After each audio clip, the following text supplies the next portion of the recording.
Ernakulam Palluruthy saint Rita's public സ്കൂളിലെ ഹിജാബ് വിവാദത്തിന് പരിഹാരമായിട്ടില്ല. School മാനേജ്മെന്റിന്റെ വെല്ലുവിളി അംഗീകരിക്കില്ല എന്ന കടുത്ത നിലപാടാണ് സർക്കാർ ഇന്ന് സ്വീകരിച്ചത്. വിവാദത്തിന് പിന്നിൽ കൃത്യമായ രാഷ്ട്രീയ ലക്ഷ്യങ്ങൾ ഉണ്ട് എന്നും സർക്കാർ ആവർത്തിക്കുകയാണ്. ഒരു അവസരം കിട്ടിയെന്നതുകൊണ്ട് ഒരു PTA പ്രസിഡന്റും ഒരു പ്രിൻസിപ്പാളും ഒരു മാനേജറും ഇത്രയധികം മോശമായ ഒരു ഗവൺമെൻറ് സംവിധാനത്തെയും അടിസ്ഥാനരഹിതമായി വിമർശിക്കാൻ പാടുണ്ടോ? പരസ്യമായി വലിയ ആഹ്ലാദമാണ് ഇങ്ങനെ വിമർശിക്കാൻ ഒരു അവസരം കിട്ടിയത്. എന്നിട്ട് ഒരു ഗവൺമെൻറ്റിനെ വെല്ലുവിളിക്കുകയാണ്. ആ വെല്ലുവിളിയൊന്നും ഇങ്ങോട്ട് വേണ്ട. നിയമത്തിൻ്റെ വഴിക്ക് പോകും. ഓരോ വിദ്യാലയവും പ്രവർത്തിക്കേണ്ടത് ഈ നാടിൻ്റെ നിയമങ്ങൾക്കനുസരിച്ചാണ്. ഇന്ത്യൻ ഭരണഘടനാ തത്വങ്ങളും ബഹുമാനപ്പെട്ട സുപ്രീം കോടതിയുടെയും ഹൈക്കോടതിയുടെയും വിധികളും വിദ്യാഭ്യാസ അവകാശ നിയമവും കേരള വിദ്യാഭ്യാസ നിയമവും ചട്ടങ്ങളും പാലിക്കുവാൻ എല്ലാ സ്ഥാപനങ്ങൾക്കും ബാധ്യതയുണ്ട്. സർക്കാർ ഇത്തരത്തിൽ കടുത്ത ഭാഷയിൽ രൂക്ഷമായ ഭാഷയിൽ വിമർശിക്കുമ്പോഴും മാനേജ്മെന്റും അയ്യുന്നില്ല. ഹിജാബ് ധരിക്കാതെ എത്താമെന്ന് കുട്ടി സമ്മതപത്രം നൽകിയാൽ മാത്രമേ സ്കൂളിൽ തുടരാൻ അനുവദിക്കൂ എന്ന ഉറച്ച നിലപാടാണ് മാനേജ്മെന്റ് സ്വീകരിക്കുന്നത്. കുട്ടിയുടെ മാതാപിതാക്കൾ അതേസമയം ഈ സമ്മതപത്രം നൽകിയിട്ടുമില്ല. സ്കൂൾ മാനേജ്മെന്റും കുട്ടിയുടെ മാതാപിതാക്കളുമായി ചേർന്ന് ചർച്ച നടത്തി ഒരു സമവായത്തിലേക്ക് എത്തുമെന്ന് തന്നെയായിരുന്നു രാവിലെ പുറത്തു വന്ന വാർത്തകൾ. KCBC അടക്കം ഇക്കാര്യം സ്ഥിരീകരിക്കുന്നുമുണ്ടായിരുന്നു. പക്ഷേ പിന്നീട് വിദ്യാഭ്യാസ മന്ത്രിയുടെ പ്രതികരണത്തിന് പിന്നാലെ സ്കൂൾ മാനേജ്മെന്റോ പിന്നീട് നിലപാടൊന്നും പ്രഖ്യാപിക്കാൻ തയ്യാറായില്ല. എന്തായാലും ആ ഒരു ചർച്ച കുട്ടിയുടെ മാതാപിതാക്കളുമായി ചേർന്ന് നടത്താനുള്ള ഒരു ചർച്ചയിൽ പോലും ഒരു അനിശ്ചിതത്വം നിലനിൽക്കുകയാണ്.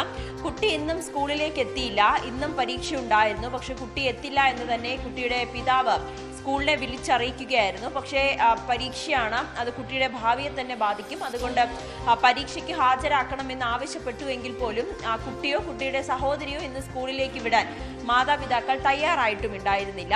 എന്തായാലും മാനേജ്മെന്റിന്റെ അടുത്ത നിലപാട് എന്തെന്നാണ് ഉറ്റുനോക്കുന്നത്. ഈ ഹിജാബ് ധരിച്ചെത്തില്ല എന്ന് സമ്മതപത്രം വാങ്ങിയതിനു ശേഷം മാത്രമേ കുട്ടിയെ ക്ലാസ്സിൽ പ്രവേശിപ്പിക്കുകയുള്ളൂ എന്ന ഉറച്ച നിലപാട് തന്നെയാണ് മാനേജ്മെന്റ്. എന്നാൽ അങ്ങനെ ഒരു സമ്മതപത്രം നൽകില്ല എന്നാണ് കുട്ടിയുടെ പിതാവിന്റെയും തീരുമാനം. ഒരു മധ്യസ്ഥ ചർച്ചകൾ അടക്കം പ്രതീക്ഷിച്ചുവെങ്കിൽ പോലും അത് ഏതാണ്ട് അസ്തമിച്ച മട്ടാണ്.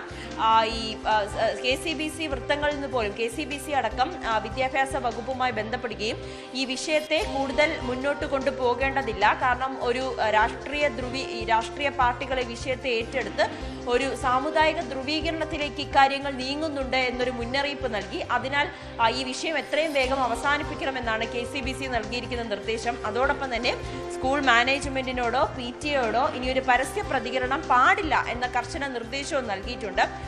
ഇനി ഈ ചർച്ച അല്ലെങ്കിൽ ഈ ഒരു വിഷയം പരിഹരിച്ചതിന് ശേഷം മാത്രം മതി മാധ്യമങ്ങളെ അടക്കം കണ്ട് പ്രതികരിക്കേണ്ടത് എന്നൊരു നിലപാടിലാണ് KCBC എത്തിയിരിക്കുന്നത്. എന്തായാലും ഈ ഹിജാബ് വിഷയത്തിൽ ഇനി എന്താണ് സ്കൂൾ മാനേജ്മെന്റും അല്ലെങ്കിൽ കുട്ടിയുടെ പിതാവും സ്വീകരിക്കുന്ന നിലപാട് എന്നതാണ് ഏറെ നിർണായകം. ഹിജാബ് വിഷയത്തിൽ രാഷ്ട്രീയമുണ്ട് എന്നുകൂടിയാണല്ലോ സംസ്ഥാന സർക്കാരും വിദ്യാഭ്യാസ മന്ത്രിയും ഒക്കെ പറയുന്നത്. അതേസമയം ഹിജാബ് വിഷയത്തിന് പിന്നിൽ കോൺഗ്രസ് ആണ് എന്ന് DYFI നേരിട്ട് പറയുകയാണ്. കോൺഗ്രസ് കുത്തിത്തിരിപ്പ് ഉണ്ടാക്കുന്നു എന്നാണ് DYFIയുടെ സംസ്ഥാന സെക്രട്ടറി VK സനോജ് പറഞ്ഞത്. വർഗീയത ആളിക്കത്തിക്കാൻ VD സതീശന്റെ ഓഫീസിൽ നിന്നും അയച്ച ഏജന്റാണ് വക്കീൽ. സ്കൂളുകളിൽ ശിരോവസ്ത്രം ധരിച്ചു പോകുന്നത് സാധാരണമാണ് എന്നും VK സനോജ് പറഞ്ഞു. മതപരമായ കാര്യങ്ങളിൽ എന്തിനാണ് അങ്ങനെ ഇടപെടൽ നടത്തുന്നത്? ഇപ്പം നമുക്ക് നമ്മുടെ ഭരണഘടന ഉറപ്പ് നൽകുന്നുണ്ട് മതപരമായിട്ടുള്ള ആചാരത്തിൻ്റെ ഭാഗമായി ജീവിക്കാനും പ്രവർത്തിക്കാനും ഒക്കെ അവകാശമുണ്ടല്ലോ. അപ്പോൾ അതിനകത്ത് ഒരു ഇടപെടൽ നടത്തുന്നു, പിന്നെ അതിലേക്ക് ബോധപൂർവം ചർച്ചകൾ കൊണ്ടുപോകുന്നു. അപ്പോൾ അതിൻ്റെ ആവശ്യമില്ല. ഇപ്പോൾ കേരളത്തിൽ അങ്ങനെ ഒരു പ്രശ്നമില്ല. ശിരോവസ്ത്രം ധരിച്ചു പോയതുകൊണ്ട് കേരളത്തിൽ ഒരു കലാപവും ഉണ്ടാവാൻ വേണ്ടി പോകുന്നില്ല. അപ്പോൾ അതിനെ മുൻനിർത്തിയിട്ട് ഒരു ചർച്ചയിലേക്ക് എന്തിനാണ് അനാവശ്യമായി നമ്മൾ പോകുന്നത് എന്നതാണ് ഇവിടെ ചർച്ച ചെയ്യേണ്ടത്. അപ്പോൾ അതിലേക്ക് പോകുന്നതിന് പിന്നൊരു താല്പര്യമുണ്ട്. സർക്കാരും ഇടത് യുവജന സംഘടനകളുമൊക്കെ ഇത്തരത്തിൽ നിരീക്ഷണം നടത്തുമ്പോഴും ക്രൈസ്തവ സഭകളെ സംബന്ധിച്ചിടത്തോളം ഇതല്ല അവരുടെ നിലപാട്. കഴിഞ്ഞ ദിവസം തന്നെ ദീപികയുടെ മുഖപ്രസംഗത്തിൽ വന്നതാണ്. ക്രൈസ്തവ മാനേജ്മെന്റിന് കീഴിൽ ഉള്ള സ്ഥാപനങ്ങളിൽ മറ്റു ചില നീക്കങ്ങൾ നടക്കുന്നു എന്നുള്ളത്. അത് നിർമ്മല സ്കൂളിലെ നിസ്കാരമുറി തുറന്നു നൽകണം എന്നത് ആവശ്യപ്പെട്ടുകൊണ്ടുള്ള വിഷയം ഉൾപ്പെടെ പരാമർശിച്ചുകൊണ്ടായിരുന്നു ആ മുഖപ്രസംഗം. അതുകൊണ്ട് തന്നെ ഈ ക്രൈസ്തവ മാനേജ്മെന്റുകൾക്ക് കീഴിൽ ഉള്ള സ്ഥാപനങ്ങൾക്കെതിരായ നീക്കങ്ങളെക്കുറിച്ച് പഠിക്കാൻ തയ്യാറെടുക്കുകയാണ് സഭകൾ. മെക്കാനിക്കൽ സഭകളുടെയും അതോടൊപ്പം തന്നെ ഈ എഡ്യൂക്കേഷൻ സെന്ററുകളുടെയും ഒക്കെ നേതൃത്വത്തിൽ ആണ് ഇത് സംബന്ധിച്ച തീരുമാനമെടുക്കുന്നത്. കഴിഞ്ഞ ദിവസം തന്നെ KCBCയുടെ എഡ്യൂക്കേഷണൽ വിഭാഗം ഇതുമായി ബന്ധപ്പെട്ട ഒരു പ്രതികരണം ന്യൂസ് 8 നൽകുകയും ചെയ്തതാണ്. ഈ നീക്കങ്ങളൊക്കെ ആസൂത്രിതമാണോ എന്നതടക്കം പഠിച്ച് തുടർ നടപടികൾ എടുക്കണം എന്നുള്ളതാണ് ഇപ്പോഴത്തെ സഭകളുടെ ആലോചന. സഭാ സ്ഥാപനങ്ങൾക്കെതിരെ നടക്കുന്നത് ഏതെങ്കിലും ഒറ്റപ്പെട്ട നിലയിലുള്ള സംഭവമല്ല എന്ന വിലയിരുത്തലാണ് പാലായിൽ നടന്ന എക്യുമെനിക്കൽ സഭകളുടെ യോഗം അതിലൊരു ചർച്ചയുണ്ടായത്. ഇതിനെ തുടർന്നാണ് ഈ വിഷയത്തെക്കുറിച്ച് വിശദമായി പഠിക്കണം എന്നൊരു തീരുമാനത്തിൽ സഭകൾ എത്തിയത്. കേവലം കത്തോലിക്ക സഭ മാത്രമല്ല, ഓർത്തഡോക്സ് ഉൾപ്പെടെയുള്ള വിവിധ മറ്റ് സഭകൾ, ക്രൈസ്തവ സഭകളും ചേർന്നുകൊണ്ടാണ് പാലാ ബിഷപ്പ് ഹൗസിൽ ഇങ്ങനൊരു യോഗം ചേർന്നത്. അതിനെ തുടർന്ന് ഇങ്ങനൊരു വിശദമായ പഠനം, ഇതിൻ്റെ പ്രത്യാഘാതമെന്ത്, ഇനിയും ഇത് ഉണ്ടായാൽ എങ്ങനെ, അങ്ങനെയുള്ള വിശദമായ ഒരു പഠനം നടത്താനുള്ള തീരുമാനത്തിലേക്കാണ് സഭകൾ എത്തിയത്. ഈ വിഷയം മുൻപ് പറഞ്ഞ മറുപടി തന്നെയാണ്. പള്ളുരുത്തിയിൽ മാത്രമല്ല, കഴിഞ്ഞ കുറച്ച് കാലങ്ങളായിട്ട് ക്രൈസ്തവ സ്ഥാപനങ്ങൾക്ക് നേരെ ഉണ്ടാകുന്ന അസ്വസ്ഥതകൾ അത് ഏത് സ്വഭാവത്തിലുള്ളതാണ്, അതിന്റെ പ്രേരണ എന്താണ്, അതുണ്ടാക്കുന്ന പ്രത്യാഘാതങ്ങൾ എന്താണ്, ഈ വിഷയങ്ങളെ കുറിച്ച് ഗൗരവമായി പഠിക്കാൻ യോഗം തീരുമാനിച്ചിട്ടുണ്ട്.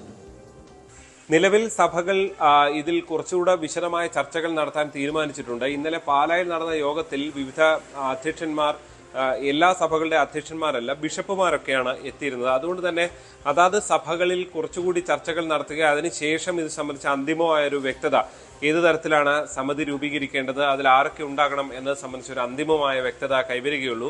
നിലവിൽ എന്തായാലും സമിതി രൂപീകരിക്കുന്ന നിലയിലേക്ക് കാര്യങ്ങൾ എത്തിയിട്ടില്ല. പക്ഷേ തുടർച്ചയായി സംഭവങ്ങൾ ഉണ്ടാകുന്നു എന്നത് ക്രൈസ്തവ സഭകളെ സംബന്ധിച്ച് ആശങ്കയിലാക്കുന്ന കാര്യം തന്നെയാണ്. ഈ പള്ളുരുത്തി സംഭവം മാത്രമല്ല, അതിനു മുൻപ് കോതമംഗലത്തും ഈ വിദ്യാഭ്യാസ സ്ഥാപനത്തിനുള്ളിൽ പ്രാർത്ഥനയ്ക്കുള്ള മുറി വേണം എന്ന ആവശ്യവുമായി ഒരു കൂട്ടം വിദ്യാർത്ഥികൾ ആവശ്യവുമായി മുന്നോട്ട് വന്നതും അതിനെ തുടർന്നുണ്ടായ വിവാദങ്ങളും അന്ന് ഉയർന്നു വന്നതാണ്. ഇതൊരു തുടർച്ചയായി ഉണ്ടാകുന്നു. ഇത് ക്രൈസ്തവ സഭാ സ്ഥാപനങ്ങൾ കേന്ദ്രീകരിച്ച് മാത്രം ഉണ്ടാകുന്നതിന് പിന്നിൽ എന്ത് എന്ന ചർച്ചകളിലാണ് അവർ മുന്നോട്ട് പോകുന്നത്. അതേസമയം ഈ വിഷയത്തെക്കുറിച്ച് കൂടുതൽ എന്തെങ്കിലും പ്രതികരിക്കാനോ പ്രകോപനപരമായി എന്തെങ്കിലും പറയാനോ ഒന്നും ഇപ്പോൾ സഭകൾ തയ്യാറല്ല എന്നുള്ളതാണ് ഈ വിവിധ സഭാധ്യക്ഷന്മാരും രൂപതാധ്യക്ഷന്മാരും ഒക്കെ ഉണ്ടായ യോഗത്തിൽ നമുക്ക് കാണാൻ കഴിഞ്ഞത്. എന്തായാലും സഭകൾ ഈ വിഷയത്തെ വളരെ ഗൗരവമായി കാണുന്നു എന്ന് തന്നെയാണ് അവർ ചൂണ്ടിക്കാട്ടുന്നത്. ഇനി നമ്മൾ ശബരിമലയുമായി ബന്ധപ്പെട്ട സ്വർണ്ണമോഷണ വിവാദത്തിലേക്ക് വരുമ്പോൾ അതിന്റെ സൂത്രധാരൻ എന്ന് പൊതുവെ നിരീക്ഷിക്കപ്പെടുന്ന ഉണ്ണികൃഷ്ണൻ പോറ്റി അറസ്റ്റിലാകാൻ പോകുന്നു എന്നുള്ളതാണ് ഏറ്റവും പുതിയ വിവരം.